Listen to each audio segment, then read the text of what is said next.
नमस्कार। मैं हूं आपका दोस्त विजय विद्रोही। नया साल आप सबको बहुत बहुत मुबारक हो। 2022 में जो आप हासिल नहीं कर सके 2023 में जरूर आप हासिल करें, ऐसी मैं उम्मीद करता हूं। चलिए, मुझसे जुड़ने के लिए आप सबका बहुत बहुत शुक्रिया और अगले 8-10 मिनट में आपसे जुड़े रहने की कोशिश करूंगा। दोस्तों, इस बार 2023 नए साल की शुरुआत एक ऐसे अनोखे अंदाज से हुई है जैसा पहले नहीं हुआ। कुछ ऐसा हुआ है जिससे गोदी मीडिया तिलमिलाया हुआ है और बीजेपी खेमा घबराया हुआ है। अब आप कहेंगे कि ऐसा क्या हुआ? देखिए, पिछले 8 साल से हम देख रहे हैं कि नए साल के एजेंडा को तय करते रहे हैं प्रधानमंत्री मोदी, मोदी सरकार और उनका आईटी सेल। लेकिन इस बार पहली बार पिछले 8 साल में हुआ है कि विपक्ष का एक नेता एजेंडा सेट कर रहा है और गोदी मीडिया इसमें मीन मेघ निकालने में लगा है। राहुल गांधी ने प्रेस कॉन्फ्रेंस की और जिसके लिए मीडिया को लगा कि इसमें कुछ ऐसा बोल जाएंगे जिससे कि वो पूरा नया साल खराब करके रख देंगे। शुरुआत कमलनाथ के बयान से होती है जिसमें उन्होंने कहा कि 2024 में विपक्ष की सरकार बनेगी और प्रधानमंत्री राहुल गांधी होंगे। तो गोदी मीडिया को मसाला मिल गया। नीतीश कुमार के पास पहुंचे। नीतीश कुमार ने बिल्कुल आसान से शब्दों में कह दिया कि तो इसमें क्या है, बात करेंगे, अभी तो मिलेंगे, बैठेंगे, बात करेंगे, इसमें क्या बोलना है, इसमें क्या गलत है, कुछ भी। फिर राहुल गांधी की प्रेस कॉन्फ्रेंस में गोदी मीडिया पहुंचा तो वहां पर राहुल गांधी ने लंबी लकीर खींच दी। पहली बार विपक्ष के किसी नेता ने कहा कि विपक्ष के एक होने से ही काम नहीं चलेगा।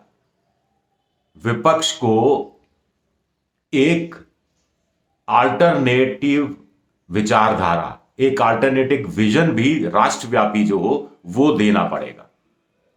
पहली बार विपक्ष का कोई नेता कह रहा है कि हमें प्रधानमंत्री नरेंद्र मोदी की सरकार को गिराना नहीं है, हमें हराना नहीं है, हमें 2024 में खुद की सरकार बनानी है।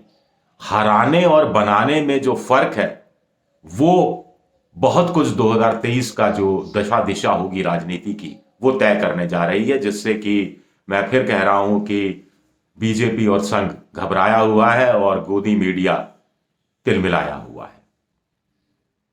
राहुल गांधी की बात करें, लेकिन पहले बात कर लेते हैं कि जो गोदी मीडिया में चल रहा है बीजेपी के हिसाब से तो क्या चल रहा है। यही यही आप देख रहे होंगे कि साहब 9 राज्यों में विधानसभा चुनाव है, हिंदू मुस्लिम और ज्यादा हो जाएगा, बीजेपी का हिंदुत्व होगा, फिर राष्ट्रवाद होगा, उसके सहारे वो चुनाव जीत जाएगी जैसा पहले जीतती रही है। यही कहा जा रहा है कि ग्रुप 23 G20 की मेजबानी भारत कर रहा है, तो अंतर्राष्ट्रीय स्तर पर भारत की छवि और बड़ी हो गई है, विश्व गुरु और बड़े हो गए हैं।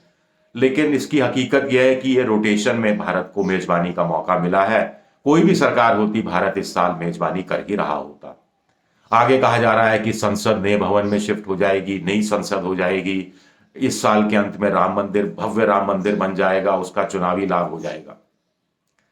तो इसमें मैं सिर्फ एक सवाल पूछना चाह रहा हूं कि इसमें आम आदमी कहां है, इसमें मध्यम वर्ग कहां है, इसमें गरीब आदमी कहां है, इसमें बेरोजगारी दूर करने के उपाय कहां हैं, इसमें नौकरियां कहां हैं, इसमें महंगाई कम करने के उपाय कहां हैं? क्या है आम आदमी के लिए, क्या है मध्यम वर्ग के लिए, क्या है एक भारत के नागरिक के लिए?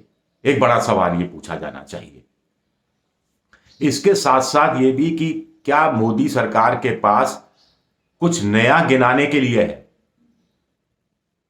जो विकास के काम हुए हैं वो आधे अधूरे हैं, उसमें बहुत सी खामियां हैं। 8 साल में देश को बदल देने का दावा करने वाली सरकार अगर अभी भी 81 करोड़ लोगों को मुफ्त में अनाज देने की अपनी योजना को सबसे बड़ी योजना मानकर चलती है तो फिर क्या किया जाए? जो सरकार मनरेगा के सहारे आम जनता तक पहुंची, गरीबों तक पहुंची, उस मनरेगा जिसकी प्रधानमंत्री ने खुद संसद में आलोचना की और भ्रष्टाचार का जीता जागता नमूना बताया था, तो आप क्या कहेंगे? 81 करोड़ लोगों को मुफ्त राशन में भी एक पेच है। मैं पहले भी अपने वीडियो में साफ कर चुका, एक लाइन में साफ कर दूं, 31 दिसंबर से जो 5 किलो मुफ्त अनाज मिलता था वो बंद हो गया है और जो 5 किलो अनाज, 3 रुपए किलो चावल, 2 रुपए किलो गेहूं और 1 रुपया किलो मोटे अनाज क्या देना पड़ता था, सिर्फ वो पैसे 3 रुपए, 2 रुपए और 1 रुपए नहीं देने पड़ेंगे। तो ये कहानी है। अब राहुल गांधी पर आते हैं। तो राहुल गांधी कह रहे हैं कि विपक्ष को एक अल्टरनेट विजन देना पड़ेगा, तभी 2024 में विपक्ष सत्ता में आ सकता है। विपक्ष एक हो, यह पहला चरण है, अल्टरनेट विजन हो, यह दूसरा चरण है। अब ये दोनों काम होंगे कैसे, इस पर बात करना जरूरी हो जाता है। आगे राहुल गांधी ने साफ कर दिया, यह पहली बार राहुल गांधी ने साफ किया कि एक कांग्रेस है जिसकी एक राष्ट्रीय विचारधारा है। इसके साथ साथ उन्होंने एक बड़ी बात स्वीकारी जो कोई नेता स्वीकारता नहीं है। उन्होंने स्वीकारा कि बीजेपी ने देश की पूरी पॉलिटिकल स्पेस पर कब्जा कर लिया है अपनी विचारधारा को थोप कर। और बीजेपी की विचारधारा कट्टर हिंदुत्व की विचारधारा है, छद्म राष्ट्रवाद की विचारधारा है, ऐसा कांग्रेस के लोग कहते रहे हैं। तो इसके बरबक्स, इसके समक्ष एक राष्ट्रीय विचारधारा कांग्रेस ही प्रस्तुत कर सकती है। अखिलेश का नाम लेकर कह दिया कि अखिलेश की विचारधारा केरल में काम नहीं करेगी, सिर्फ उत्तर प्रदेश में काम करेगी। ये अपने आप में एक बड़ी बात है। लेकिन इसके साथ साथ राहुल गांधी के लिए विजन तैयार करना इतना आसान काम नहीं है।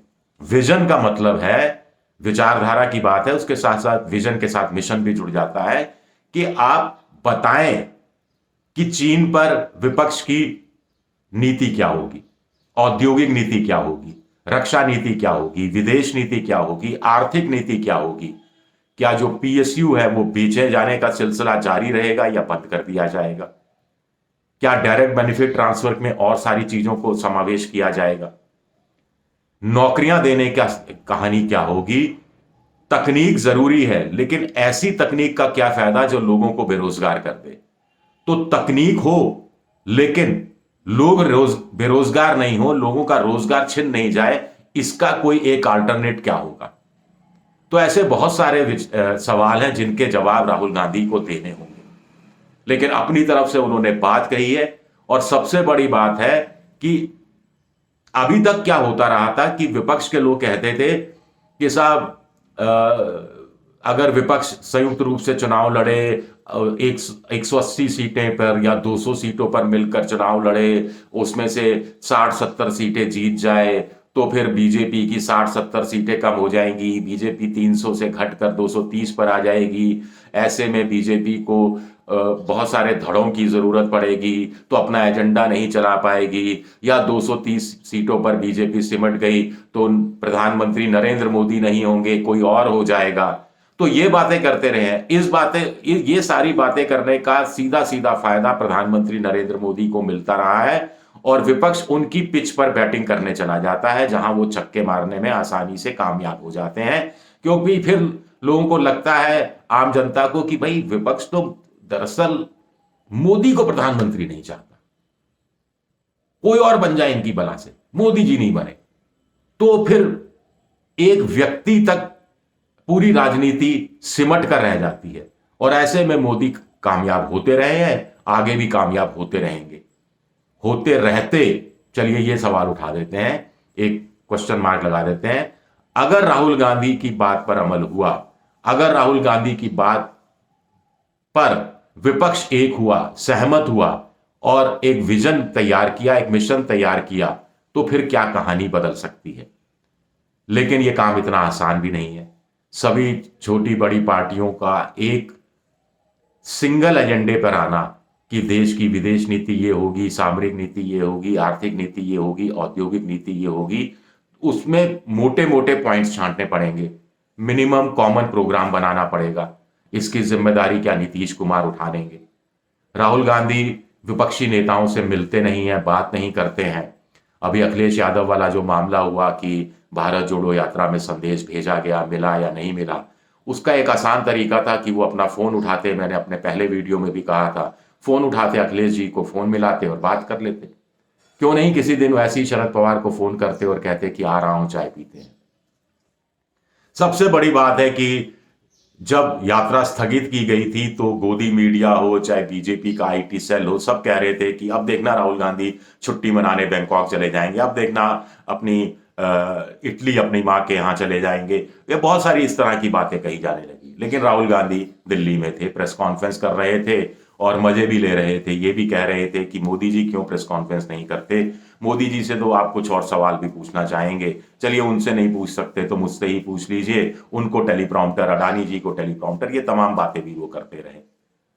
तो ये आत्मविश्वास उनका क्या दिखाता है, और इस आत्मविश्वास को जनता के विश्वास में बदलने के लिए क्या करना होगा। कुछ लोग कहते हैं कि 2 चरणों पर काम हो रहा है।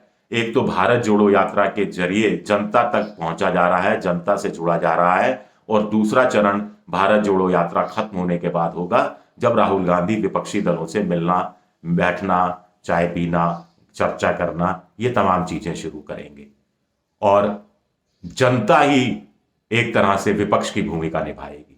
इसके लिए भी एंटी इनकम्बेंसी का फायदा फिर उठाना चाहिए। इतनी एंटी इनकम्बेंसी होनी चाहिए, इतनी ज्यादा एंटी इनकम्बेंसी होनी चाहिए सत्तारूढ़ पार्टी के खिलाफ कि जनता खुद सड़कों पर आ जाए। थोड़ी बहुत एंटी इनकम्बेंसी होती है, उसका तोड़ निकालने में मोदी सरकार महारत हासिल कर चुकी है। कई राज्यों में उन्होंने ऐसा करके दिखाया। उत्तर प्रदेश में विधानसभा चुनाव में, उत्तराखंड में करके दिखाया, गुजरात में करके दिखाया, गोवा में करके दिखाया। हालांकि हिमाचल में वो मामूली अंतर से चूक गए, वो कहानी अलग है। तो अपने आप में राहुल गांधी ने एक लंबी लकीर खींची है, एक एजेंडा सेट किया है, और इसकी असली परख मुझे लगता है कि विधानसभा चुनाव से ही होगी। शुक्रिया आप सबका, बहुत बहुत शुक्रिया। मेरा अगर ये वीडियो पसंद आए तो सब्सक्राइब कीजिए, शेयर कीजिए, ये जो घंटी जैसी आकृति है बेल आइकन, इसे दबा दीजिए ताकि अगले वीडियो की आपकी तत्काल आपको जानकारी मिल जाए। @विद्रोही7 मेरा ट्विटर हैंडल है और विजय विद्रोही पेज भी है मेरा फेसबुक पर। जाते जाते आप सबको एक बार फिर नया साल बहुत बहुत मुबारक। आपके सुझाव का इंतजार रहेगा। शुक्रिया, बहुत बहुत शुक्रिया।